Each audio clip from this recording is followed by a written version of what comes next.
From Hollywood, California, welcome to Reza Riffs with your host, Keith Reza. Oh, this is great. Hey, Rifters, welcome to the show. Subscribe, rate, review. We got a great show. Victor Pachecho's in the house. He's on his iPhone, ladies and gentlemen. Yes, I probably have better connection than my fossil computer. Oh. So, tell the folks what happened to your computer. It crashed, right? I didn't crash. It just logged out of everything. And I'm like, I don't remember all my passwords, but I remember all the Oh, passwords. it was a password thing. I thought. Yeah. Oh. Dude, if it shut me out of Zoom entirely, I want to be able to do this right now. Yeah. So for the folks at home, that's code for he was watching too much porn. And when that happens, the computer shuts down because you have this thing called viruses all over your computer. Keith is talking in third person right now. I am talking in third person. Mike, you know where the word virus comes from? No.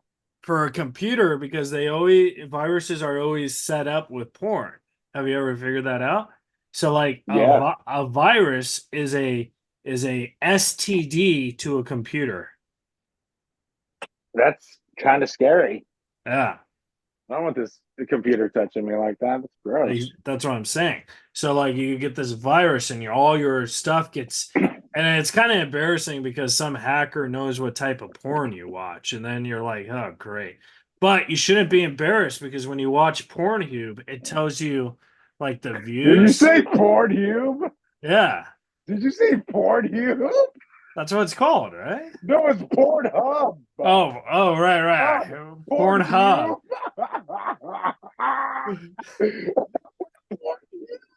I always thought it was Pornhub.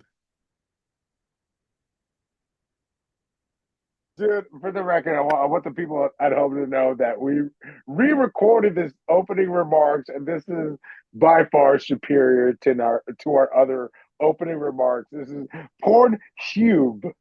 If Pornhub had an E at the end, you'll be 100% right. It would be Pornhub, but it's Pornhub. But I thought because like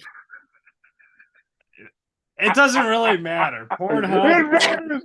Don't you ever try to talk your way out of this. It's Pornhub, not Pornhub. Okay. Okay. So long story short, I was watching Pornhub, right? And what was I even saying? Oh, so then like it crashed. So like it tells you the views, right? So like when I'm watching it, I feel like a dirty, sick pervert, right? Because I'm watching this. But then I realize, hey, 100 million other people like this type of stuff too. So it makes you think like these counts, how accurate are there? Because if everyone watched that once in the world, they got a lot of hits. You know what I mean? Yeah. So like I'm assuming a couple people watched it more than once, but what I'm saying is Keith, please keep dissecting porno analytics. Okay. This is Porno Analytics 101 for the Yes, Professor Keith, please keep going. Sorry, brother. My name is not Professor Keith. It's Professor Cock. Right? Yeah, Professor John's cock. I don't know. John's cock. I thought it was Keith's cock, but okay. Well, no, you gotta make it funny, like where you think, hey, that's a porno name. I don't know. Keith cock is actually a really good porno name because it's like very alliterative with the alliterations. It's like Victor's vivacious vernacular. It's like Keith's cock. Keith's crazy cock. Yeah. These are long opening remarks, too. He said 5 minutes. Okay, our guest today, folks. You've seen him on Conan, Comedy Central, Doug Loves Movies, the great Tony Camin. Did I say it right? Yeah. Yeah. See, I've been practicing. And you know how you say it right, Victor? Think of it like this way, okay? Because Tony Camin is the sweetest guy in the world. He's not mean, right? Yeah. So you gotta think of the opposite of mean. He's Camin. I just want everyone to know at home that Keith is Stole either that the from you? is the biggest jerk on the planet or the biggest plagiarist. Jesus Christ, Keith. I tell Keith how to remember his name. He's like, it's Tony Camin. And I'm like, what did you no. What did you say the first time? It wasn't Camin. It It was was Camin. Cayman. But I learned that from the Pornhub. The porn. So come on, man. Like, there's not Pornhub. no, That's it's hilarious. Cayman. Yeah. There's not Cayman on Pornhub. It's not even Keith. It's Kai. Yeah, It's yeah. Kai. It's not even Victor. It's Victor. You know what I mean? It's not even Tony. It's Tony. You know, it's a great podcast. It's going to be a good episode. I'm already feeling it. Well, not usually, but sometimes we make these opening remarks at the very end, and then we already know what the podcast is like, and I'm just like, yeah, this is really fun. And then it's just like, no, we don't know what's going to be like, but I know it's going to be. Tony's going to be here. It's always going to be fun. Yeah, it's going to be fun when the guest is 45 minutes late. Yeah, I love it. The opening remarks is part 1. The interview is part 2. And then the ending or the closing remarks are 3? Part 3. Sometimes it doesn't even have closing remarks. You do the closing remarks, so it's just. I usually just do the closing remarks really fast, like, hey, but hey, you know who we got? Ethan Suplee. Dude, that's awesome, man. Yeah, well, you know, it's awesome because him and Tony Camin have something in common where there used to be big fellas, now they're skinny fellas. Yeah, dude, they're hot, and I would even go as far to say they were hot when they were not skinny. You know, that's how you know a guy's hot. Like, you know, like I hate people. Sean Weiss. Okay, dude, that's a different. Dude, what? Sean? I like Sean. I like Sean. I love Sean. Sean's a friend. But what I'm saying is, he's a good guy. Sean was really, really funny in the Mighty Ducks and Heavyweights and stuff, right? Yeah, the chubby guy. Oh, wait. Tony is calling. 1 second. Hello, this is Keith. Leave a message. Hi, Tony. Hey, Keith. It's Tony. Oh, your message knows it's me. It's weird. Yeah. How are you? I'm good. I'm sorry about that. I thought it was 2 days after I got home. It was just 1 day after I got home. Oh, is tomorrow better? No, I'm fine now. If you're fine, I really apologize. No, you're fine. I'm on Zoom. You want to Zoom me? Oh yeah. Do you want me to send you the link? I thought I did. I could do that again. Yeah. Is it on my Gmail? Let me see. Yeah. Sorry, holy Google Workspace loading. I'll send it right now. I got it. Okay, cool. We'll see you soon. Bye. All right, Tony Camin is about to come in. And these opening remarks, folks, subscribe, rate, review, tell a friend, and keep watching Pornhub. You know, you got to keep... Hub.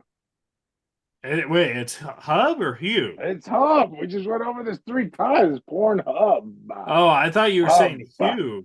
And then I agreed. You were saying Hube. It's not like pubes or hubes. It's Pornhub for the shrubs. You know, it's have a situation here. Oh, okay. That's all okay. Right. So for the folks at home, Tony is a comedian. Very, very funny. You've seen him on Conan, Comedy Central, Doug Loves Movies.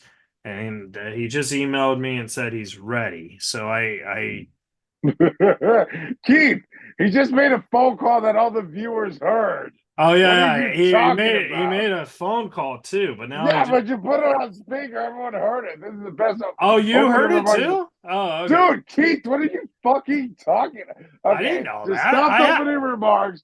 and just start recording when Tony comes in. Okay. We should stop the opening remarks and start recording when Tony gets in. This is why we have a sidekick for these things.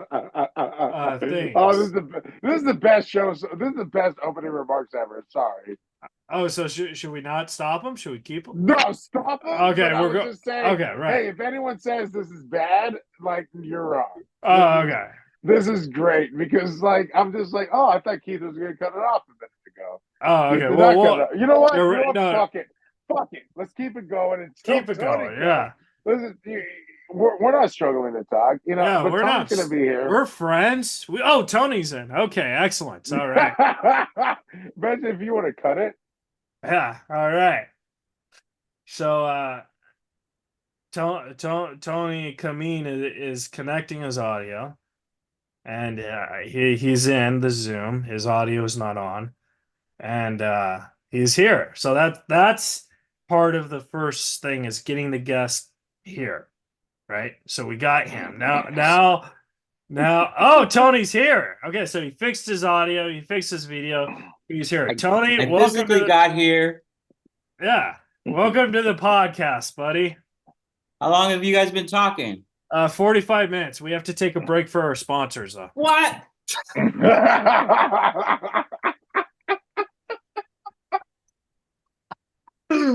Hi, Tony. How are you? Guys. I know this guy. I know that window.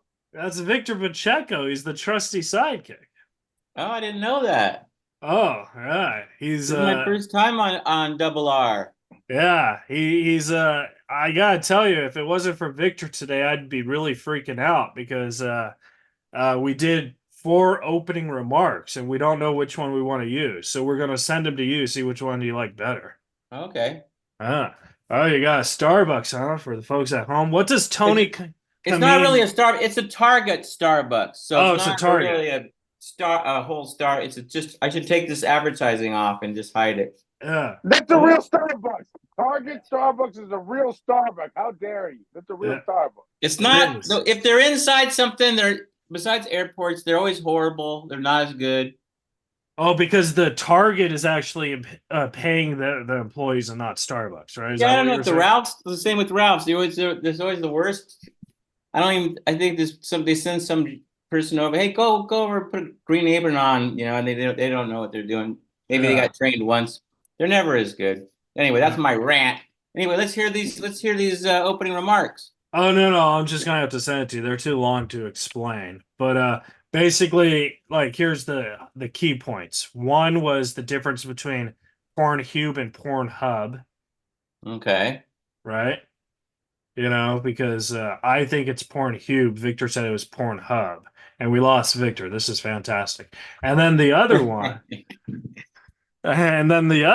was we were talking about what does Tony Camin get at Starbucks when he goes to Starbucks? Oh gosh, it's weird that I have a Starbucks. I know, yeah. I'm gonna listen. Victor's not here, so he's here. I don't know what he's doing. I think he's mind fucking me. Now he left. Is he mind fuck you on Pornhub or Pornhub? On both of them. He's gonna come back. Holy Lord, this is the start of the best podcast ever. I apologize. We lost the trusty sidekick. It's been going for 45 minutes. Oh, yeah. This is part 2 now. So, Tony, what do you get at Starbucks when you go? Like, what's your drink? I haven't been to Starbucks in a long time. I had pandemic. We got an espresso machine at home, and we stopped going to Starbucks. Everything was closed up. So we got this espresso machine right before we got it before Starbucks. But we mostly just get an espresso now. But I was traveling and I got hooked on this pistachio cappuccino. Have you had it, Keith? I have not, but I have had a pistachio before. Yeah, it's pistachio syrup or whatever in a cappuccino, and it's good. It's like a little dessert. So that's my jam lately. It's just some new thing that, whatever. I'll get sick of it and go back to an espresso. I'm an espresso guy, 2 pods. Yeah. What do you drink in the morning? I like the white mocha chocolate, like the white chocolate mocha, the one that that's delicious. The one that gets you really fat. That's an everyday drink for you? Yeah. Oh, that's nice. Victor, what's your poison at the Starbucks? White chocolate mocha. Both of you guys. Yeah. Oh wait, is that what Keith said? Does he smoke a Yeah. joint or a cigarette while he has it? Because that's what makes it better. While you're writing with a journal open, like that's the best feeling. Even if you don't have to write, you just bring it to have it just as an Mm, affectation. No, I have to write. It's just like I have it in me. Like if I buy a drink that's over $4 and it's not going to get me fucked up like alcohol, it better motivate me to write something. So I feel obligated when I buy a white chocolate mocha from Starbucks to write something. That's interesting. You make it. You use it as a little like impetus to work. Like, hey, I gotta get this working for him. I gotta turn this expenditure has to come back to me somehow. Right. Absolutely. I just like it because when you tell them your name when you order it, I always like to lie about my name. So like I don't say Keith, I say like, oh, John Cusack or Willy Wonka or something. I have them like write it, and then With John Cusack, I bet people look around if it's L.A. like, oh, he's. Yeah, it's the best. Yeah, I say you could change your name to anything. I say my name is Coffee with P in it, and just to hear the guy say it. Coffee with P. That's my name. It's Canadian.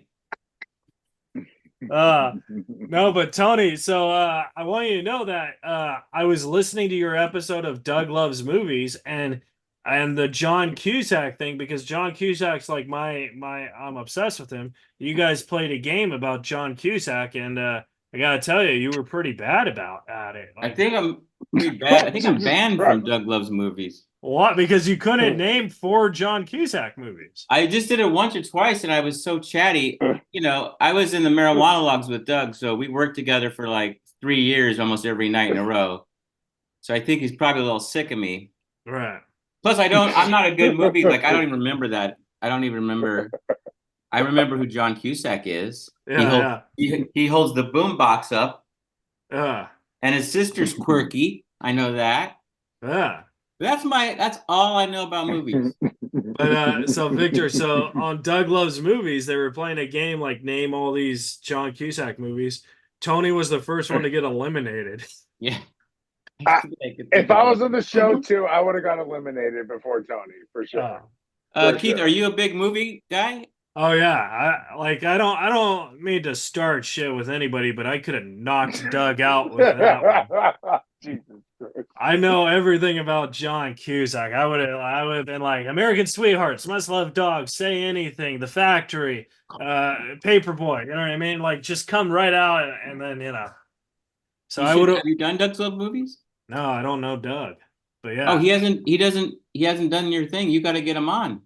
Oh yeah, I mean, I would love to get him on, but I don't know him. You hook it up, man. Hook it up. Well, I mean, I know him. He won't return my check sometime. Oh, but I'll say, hey, because he likes to do it. Like my friend Chad Opitz, who just moved to LA from San Francisco, very funny comic. He loves Chad because Chad is such a movie nerd, and if you're like that, he'd love to have. He likes people, you saw me. I flunked out in 5 minutes. I'm like more like John Husak. Oh, sorry. Hey, great. You should never apologize. That's those kind of jokes is why I'm banned from Doug Loves Movies. No, but you should never apologize for a joke because that's good. That's quick. The one thing sure that was a joke, but yeah. Well, the one thing that I do like about you is because you've been hitting me up to do shows that I produce sometimes, and it took me a long time to get to you, and I watched you, and I thought you were just so great. I thought you were fantastic, and then I did more research on you. I had no, he's not. No, I had no idea. No, I had no idea you've been doing it since the 80s, and you're a national headliner in your own right, and I just felt like I totally disrespected you, and I just wanted to apologize to you on the podcast if you felt that I did, because I think you're great. And no, you've been nothing but nice to me, Keith. You were great. I always see you before I even met you. I just saw you were doing all these shows and opening for these guys, and then having a podcast, and then running these shows. And I just thought, this guy's a hard worker. So I wasn't even hounding. I just think I just sent you one thing or two things, and then you got back to me. So it was I think you're great. I think you work hard. I know it's hard because you express your challenges a lot, and I just think, man, someone's got to do it, and I'm glad it's not me. Yeah. But someone has to do it, and it's great. It's like your whole world just is like you're so in the game, and Victor's like this too, this podcast, and he was such a good researcher. He knew everything about me, Yeah.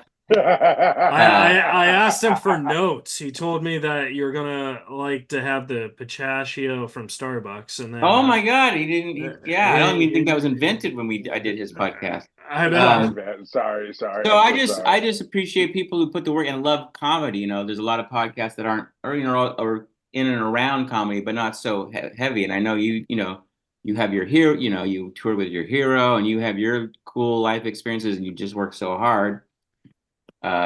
So yeah, don't even worry about it. I didn't think you were disrespecting me at all. It was about the right level. It was like the perfect level of respect.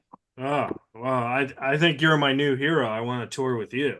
So Oh I think geez, I got to get some work. Yeah, I think we need to get because Tony is the humblest dude I know. Oh no, he's great. Tony's so humble. Tony could kill it and then be like, I did okay. And by that I mean I did a show with him recently in the Bay Area, and Tony murdered it. Tony comes off stage like, yeah. I'm like, you killed it. He's like, okay. And I'm just like, okay, you humble dude. And I respect that so much. It was so great. What Victor's not telling you is he killed it right before I killed it. Right. Okay, you know what? The worst. So also, I was like, well, if Victor can do it, it must be an easy crowd. Well, Victor, I'll tell you a story about Tony. So I booked this show that I was trying to start. The copper door, yeah. Copper, yeah. So I booked Tony, and then I booked Dustin Ibarra. And great comic. Yeah, great comic. It was a great, the lineup was very, very great. Unfortunately, Joe Bando, funny guy. Yeah. Unfortunately, there was nobody there. So I saw Tony go up. He still did his 15 whatever minutes, and he still did it like a champ, very professional. And I was so proud of everyone on that show because they didn't take it like it was a shit show. They treated it like a real show. And I just thought that I had so much more respect for everyone on that show. You know what I mean? Because I was like, oh, all these guys hate me, but they still did it. Well, it was a good show, and you were funny too, and it's like we were the only audience. So at least, we were watching each other and stuff. So it wasn't horrible, but it's a new show. I think the owner didn't care. She was somewhere running around. It's hard to. Not everybody's so invested in it. So at least the people who were invested got something of it. I tried to joke. You're trying to get this off the ground. We can't. We can't blame you. Yeah. So it's still worth going down there. I think it's fair to blame Dustin though. Should have been a bigger draw. Should have been a bigger draw. It's so weird because now he's on the Tonight Show and he's selling out everywhere. So I don't know. I like to think that I started that. You know what I mean? By giving him that. He owes you a copper door-like experience. Exactly. So that means no one will come. You never know. So Tony, when you started comedy, how has the humor changed to what it's like now? Because now I feel like it's all, I don't know. I feel like it's kind of mean humor and mean spirited when, you probably started in the early 90s, late 80s. Yeah. About then, I think my first open mic was 89. Yeah. Maybe 88. It was different. It was cheesier too because it was the end of this comedy boom, the first boom of stand-ups where people would roll up have a blazer on and old-fashioned stand-up, So that was kind of cheesy, a lot of guitar acts and kind of hacky. Some people doing the same kind of jokes a little bit. Right. There was that element, but in San Francisco, I lived between San Jose and San Francisco, and San Francisco had all these better scenes. So I wanted to go where the better comics were. And at that time, you had guys like Greg Proops, Robin Williams was hanging around the Holy City Zoo. These guys, Lankin Earl, David Feldman. you know, so you just saw this great Paula Poundstone, Ellen, you know, you saw these great people working out this stuff. A lot of guys who aren't world famous, but like Warren Thomas, who's passed away, super funny guy. I loved Warren Thomas. He was on the Young Comedians special, and he had a joke about Denny's. He was like, "Yeah, if you ever go to Denny's, their slogan should be like, hey, just come on in, it's open,' or something." And I thought it was so funny because he was the funniest one on that Young Comedian special. Oh yeah, Warren was wickedly funny, great crowd worker too. Yeah. So you want to throw your amongst better people, but one thing I noticed, like in the '90s when I was you know, in the game more, and we were all like, there was the first Largo pub, and you know, the Fun Bunch with Scott Aukerman and all these guys, were the alternative scene in LA. What was big that you can't really do now was the like big like fake racism or Sarah Silverman. You know, like everyone's like, oh, just, you know, oh, this you say some fake racist joke, and now you can't even. That's kind of like, oh, why even make fake racism jokes? Because in a way, that's still kind of racist. So it kind of went a little that's almost un-PC now. So like the fake racism, I've seen that kind of change, and comedy is almost splintered to like these hardcore, like you said, like not my favorite, like aggressive comedy, like mean, like roast battle, or you know, the guys who moved to Austin and that kind of aggressive stuff. Yeah, people knock down, do a lot of trans jokes, or not kind of anti that stuff. There's that side, but I also think it's getting more storytelling and more like, this is about me and my life. All the newer comics are just telling their stories and being, so that's unique to them. So I just think it's kind of like there's different camps now, you know, there's different, like some people like this aggressive, you know, roast battle, kill Tony, and some people like, oh, I want to hear this bald lesbian talk about her giving birth, or you know, whatever. Yeah, Victor's falling asleep. Victor is falling asleep. Victor, why are you falling asleep? I'm not falling asleep. Oh, this is at all. This is Tony. I know my stories aren't good, Victor. Just I love Tony. Tony's the fucking awesomest dude I know. Here's a tip: whenever I do these things to act interested, I just sit on a bunch of ice. So I'm always like, hey. No, I'm absorbing all the knowledge that you're bringing, because every single time that I see you, you're like all really funny, but also like really like encouraging to other comics, because like usually when comics are like really like funny like that, they're like, yeah, I'm great. And you're just like, yeah, you're great. And I'm like, no, you're great. Like, so it's just one of those feelings that I get from knowing you as a person and also performing with you. So it's just like, no, I appreciate, you know, your situation, but you're hilarious, man. Tony, really hilarious. I think Victor wants to be part of our tour. Let's do it. The In-Laws of Comedy. You've heard of the Outlaws in comedy. We'll be the In-Laws. We'll be the In-Laws.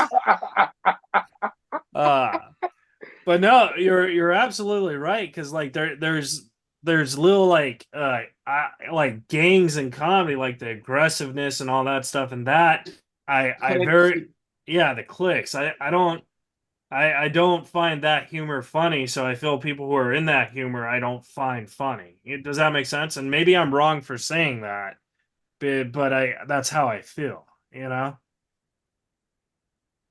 It's not really wrong, because that's your opinion of things, and there's comedy for different people. Like, I don't really love guitar comedy, but I love Henry Phillips and I like Tenacious D, so there's always exceptions. And also, some people love it. So like, just because I don't like it doesn't mean. There's bands that I don't like that I know are good. Like, I don't like the Eagles, but I know they're good. I'm not gonna say, oh, they suck. You know? Life in the Fast Lane's a good song. It's just not my cup of tea. I've heard them a million times. I don't need to hear them again. But I'm not gonna be like, they shouldn't exist. You know, just because I don't like it. So I feel it's the same way in comedy. Like, again, that's a big difference in comedy. When I first got in there, you just went to a comedy club. You didn't know what kind of comedy. You often didn't know the headliner. You were gonna just go to the generic comedy club. Right. Unless you saw them on late night TV. But that was just a few guys, you know. So you didn't know you're going to get a guitar act. You didn't know you're going to get a political guy. You didn't get, because they weren't famous yet. Now it's very, very opposite. It's very niche, you know. So that's, you know, and there's YouTube. You know exactly what this guy is going to be like, or whoever, almost before you go. A lot of times now, you know. Do you think YouTube? You get a ticket to somebody like, oh, I'm going to look them up. Well, yeah, but I understand that, but do you think YouTube has actually killed Sorry, you comedy? froze on me a bit. Oh, okay. I'm good. Can you hear me now? I don't know. I think it's yeah. Okay. I The think it's a question was. double-edged sword. I lost Tony. I think he just left. No, both of you. Are we all three? Okay. No, I just got. All right, RJ, RJ, Victor, stop laughing. Next time, RJ, cut this out. Okay, so the RJ's the editor. So the question is do you think YouTube has killed comedy in a form? Well, it's not really killed it because I have a gig tomorrow, so hopefully it's still going on. Right. So I don't think I think it's double-edged sword. Like it's more accessible. It's turned so many people on to comedy. Like people are starting comedy so young because they see it on YouTube. You know, I didn't start till late because you just didn't have access to it. Late night show, you know, whatever. So, and also you get something out there that goes viral, or people come to your show because they've seen your clip. So I think it kind of goes both ways. You know, it can kill it, and it helps it. It's just kind of both, you know. Yeah, I get that. My friend Henry Phillips has a YouTube channel about cooking, and that's how he makes a lot of his money now. Is this people have YouTube channels, so it's like, okay, it's. I know what you mean about ruining it, though. You could just. It's also ruins if you think of a joke and you try to see, like, has anybody done that joke? Don't ever do that, because there's no new jokes under the sun. So, like, you know, it's just like there's so much information out there. It could be used for good and evil, I think, and even for the comedy industry, I think it's good, and there's good elements and bad elements. You know. Yeah. The one thing I do like about YouTube is if I see like a lineup on a show and I Google the comics, right? And then I watch a Barry Sobel clip, I think to myself, all right, I just won't go to the show. You know what I mean? Well, if you watch a Barry Sobel clip, you don't play any shit. Look, no. You're like, that's comedy? You don't even take your backpack off? I'd rather see the Eagles play. Oh man. So Tony, what are your, like, when you first started comedy, what was like your ambition, like on goals? Because you got Just for Laughs and Conan, and those are goals that, like, guys like me and Victor, we want to do, but it's probably impossible because Conan's dead now. Like, not literally, but the show's no longer on. Right. Well, I just was in San Francisco this weekend, and I had to recut part of my album, which the label wants to make a special out of. And it's my first one. And he's like, "Oh, I did a Marijuana Logs album too with the guys." But because to me, it's a newer goal. Is now everybody has albums and stuff and these specials, you know. Because the old days, the goal was, like you said, it was to get on Conan, and that's how you got exposed. So you try to get like a 7-8 minute chunk for, and, you know, Conan's, you're like, Conan would like these jokes. I'll send these to Letterman. I'll send these to the Tonight Show. You know, different sets catered to their thing, or just a good set. You know, and then that's what you strive for, is to get on those shows. So like now, but I didn't get on even young. I got a middle. You know, after about 3 or 4 years in. Yeah. Doing. Tony's freezing again. Then that's when Conan saw me there, the scout. But if I was doing that, I guess you know, try to get like the Netflix as a joke. That would be a good thing. Is there? I noticed they have a lot of younger comics this year for the festivals. I want to do that. I would hit a lot of the alternative but good shows, like The Setup, Popular Kids Club. You know, some of your show. You know, the shows that, oh, this is a good show to do with a good headliner you learn from. And that's where people kind of get your reputation going. You know, Bear City or Down by You's good. And then just, you know, it just happens slowly, Russell. You get one thing leads to another. You know, someone, hey, you do a show on a show, and their comics say, come do my show. You know, and then just get on more shit. I mean, it sounds like it's never ending grind, and that's what they call it, grinding. But you do get better as long as you say, hey, I got to get something out. As long as I tell a new joke or get something out of it, you know, so you're not just wasting your time. Because if you waste your time, you'll end up quitting. You'll be like, this is going nowhere. Yeah. I know you guys are beyond that stage, but you know what I mean? I kind Like of some nights you go like, did I even work? Some nights you're just like, is that even worth? You don't feel like you grew at all, you know. yeah. I kind of wish if I was a newer comic and I didn't have like the adventures that I had, like say my life just started just now. I'm a newer comic and I'm an open mic. I think I'd probably quit within 2 years because there's so much drama and just meanness that it takes the fun out of comedy. But you have to understand it's a business. Yeah, there's a lot of that. Just in you know, I'm consider myself a Bay Area comic still, and there's the Facebook sites, and there's just always all these feuds and fights and stuff among someone did this, and then there's a response, someone did that.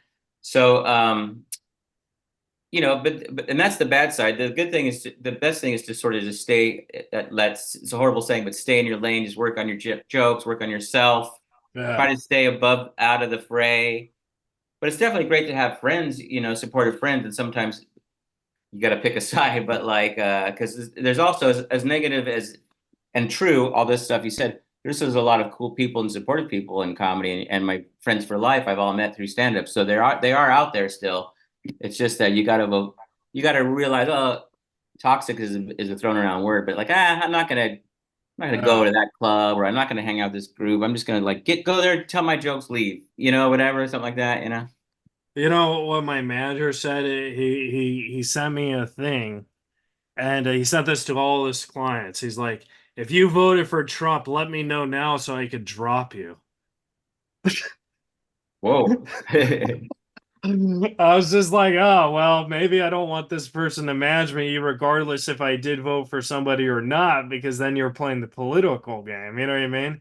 So Also, you're playing like, wow, this person is like that unpredictable. Like, hey, you like if you like chicken breast before chicken thighs, I'm not gonna handle you. Like, what? Like, where's he gonna else is he gonna pull this stuff like out of nowhere? But it's like, what does that have to do with the comedy? You know what I mean? Yeah. I mean, regardless of whether you agree with him, and it's weird, but also maybe he's just at the age or a place in his life where it's like, I don't want to deal with this type of person, and that's just some people are like that. Like, I'm gonna block them for life. This type of person, like, a lot of people do conspiracy theorists, like, I don't want to deal with it or whatever, comics. I love conspiracy theories, though, don't you? Oh, I was in a group around 2016, who my friend is, invited me, the ex-punk rock people, and now they're like, they were yoga moms, and they got really into, after Bernie, they thought Hillary stole it from Bernie, but then they got really like kind of like really into conspiracies, like Pizzagate and all this stuff, and I was fascinated watching it, but then it got kind of weird. I think it's interesting, but it can get kind of like kooky a little bit, where you're like, oh, okay, because I have a lot of friends who, it's funny the different levels. Like, there's moon landing. Like, I have a lot of friends who don't believe moon landing, and then there's some other things, 9/11, truther, but then find a flat earther is pretty rare. Yeah. Yeah. Speaking of 9/11, though, because like that was obviously a terrible tragedy, but I think it's obviously inside job. No, yeah, but I've heard some really good.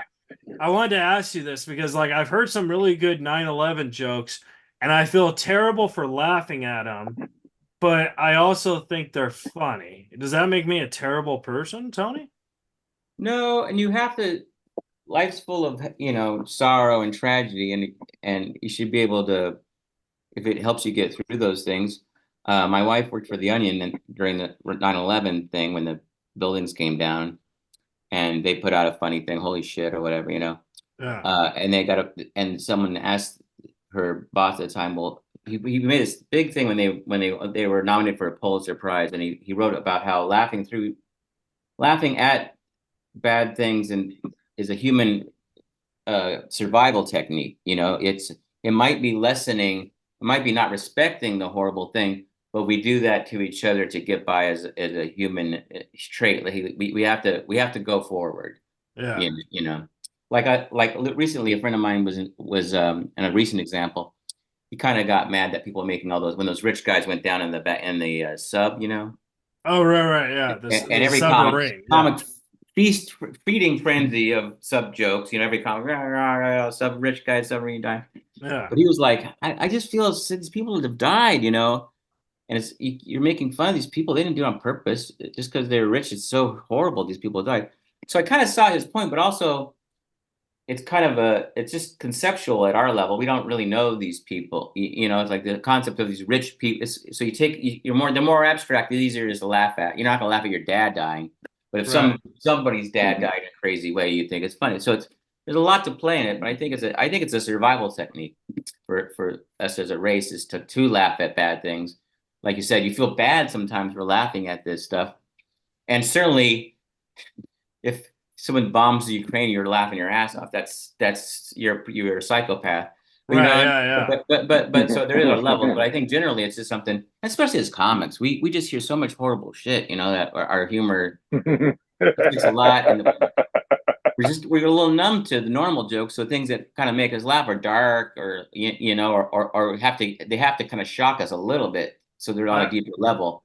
I agree. I have a very dark sense of humor, like very dark. And so like I like that, you know what I mean? But I agree with what you're saying. Like we have to make fun of situations to move on, but respect the situation. Yeah, I'm not saying it's, you know, oh, I'm glad those guys died. I'm just like, this happened. We're gonna have a laugh, and then we're gonna move forward. You know, you don't I don't know. It's just like my life is not. If you take it more serious, it's kind of a bummer. You should, you know, you try to just I just try to, you know, make a lot of jokes around me. Help people if I can. You know, life's too short to be miserable and to be grumpy. You know, and as an old white guy, it's life pulls you in that direction so hard. You know, you get achier and older, and it sucks. But you just got to have. You gotta somehow find fun in life, and I think comedy and jokes is such a big part of that. You know, I remember when I was in I mean, you wrestled. What? Are you there? Go ahead. Yeah. I said I remember when I was in third grade, I had to interview like someone who's been involved in like a horrible history type thing and see like how they learned from it. And I remember I interviewed somebody who survived the Titanic, and I asked him, I was like, "Oh, did you see Kate Winston's boobs?" He didn't think it was funny. That's funny. Thank you. Victor, you got any last second questions for the great Tony Camin? Yeah, Tony. Hey, so I know you've toured and played all over the country and all over the world, and I was wondering what was your favorite place to play, and why was it your favorite place to play? Well, there's a lot of them, you know. I mean, Sunday, I was just back at the Punchline. That's home. I had so many great times there. I think that's probably my favorite place to play is the San Francisco Punchline. I had a great time in Poland and Budapest this year. Like, for some reason, I just had some of my favorite best I've ever had were there. And I don't know if it's because it's new to you. You're like, you know, I'm in a new place. I don't know anything, so I'm kind of on a different level or whatever. But I'd say this year I've had some of the best sets I've had, or funnest sets I've had, which is nice to keep having those, you know, and it's not just behind me. So I'd say my best, if I'm about to go on stage, I'd rather have it be, if any place, probably the Punchline. What about you guys? We're all working comics. Oh, Victor, you answer first while I think of mine.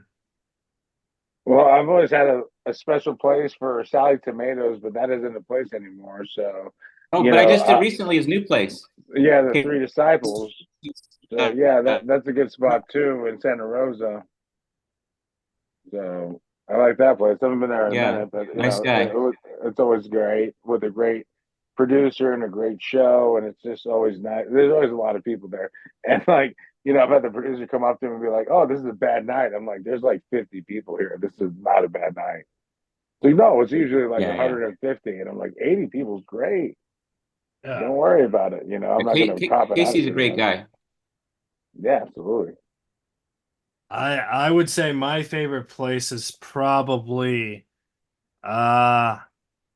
a strip club because you could see titties while we were bombing. Wait, this is the second titties joke. Oh, First- right. Okay. What can I say? All right, I like titties. Keith, let's sit down and get to the bottom of your issues here. Okay. So Tony, I have two more questions for you. I want to respect your time. But question number one, if you could go into a time machine and talk to a young Tony Camin, what would you tell yourself? Come in. Yeah, that's what I said. It's an ongoing joke with me and Keith. Probably work a little harder when I was new.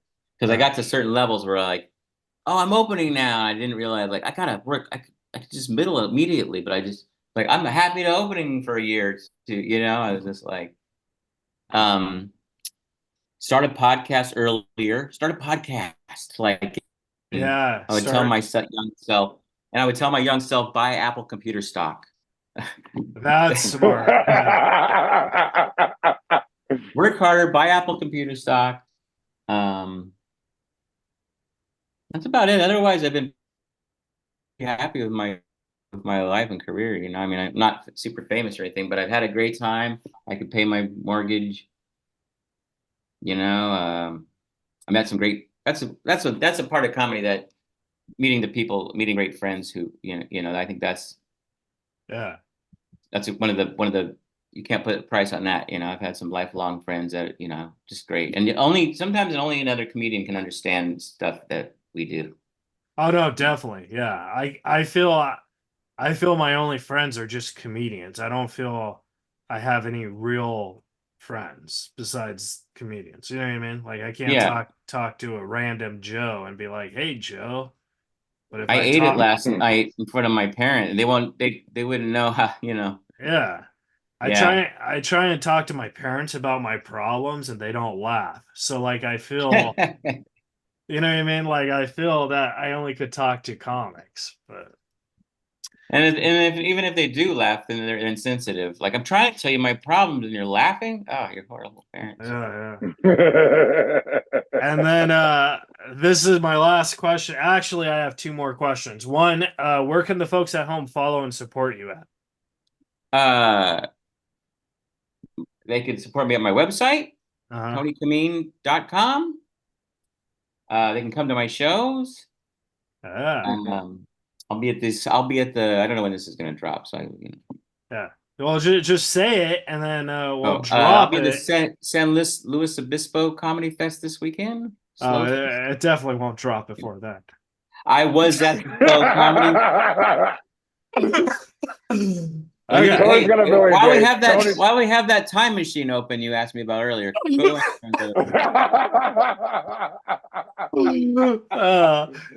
you know, just Facebook and Instagram, normal stuff. I don't have tons of stuff, but I just finished, I just re-recorded a little bit they needed for my album. So 3 or 4 months, my album will drop.